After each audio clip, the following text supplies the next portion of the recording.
In her final State of the State address, Governor Janet Mills said Maine people will not be intimidated in the face of ICE operations happening across our state, and also called on the legislature to pass her supplemental budget.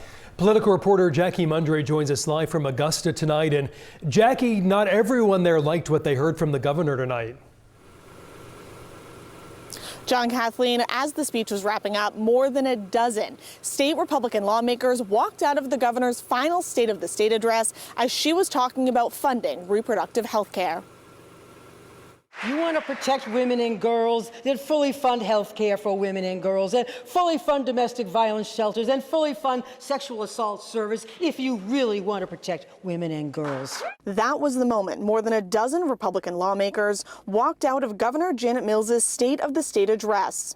They're going to have a bill or run it in the budget, as they have done before, to funnel money to Planned Parenthood, who do two things: kill babies and fund Democrat campaigns in Maine. Independent Senator Rick Bennett calling this the worst political theater he's ever seen. This is one of the lowest of the lows in terms of just the level of political discourse has gotten to such a pathetic level. It's almost tragic. In the speech itself, Mills comes out swinging at the federal government. I say to the people of Maine, we will not be intimidated. We will not be silenced.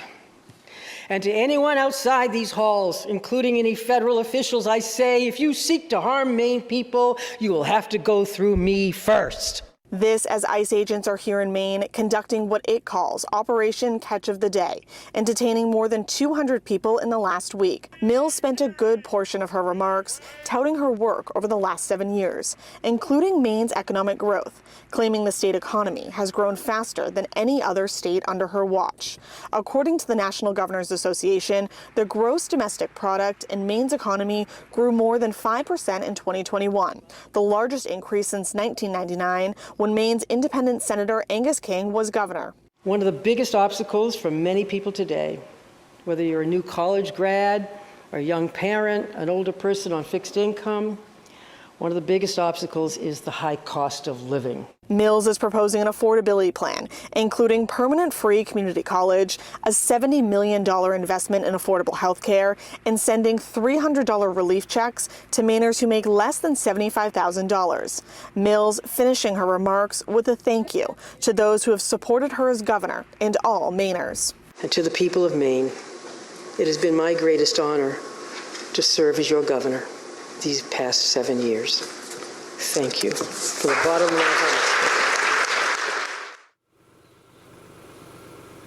In a press conference following the governor's State of the State address, Republicans called this a 100% partisan speech and said that she was campaigning for her U.S. Senate primary, the Democratic primary that is. Worth noting that this speech has gotten national attention as the governor is running for U.S. Senate, and Politico has picked up the story talking about the governor's remarks on ICE in Maine.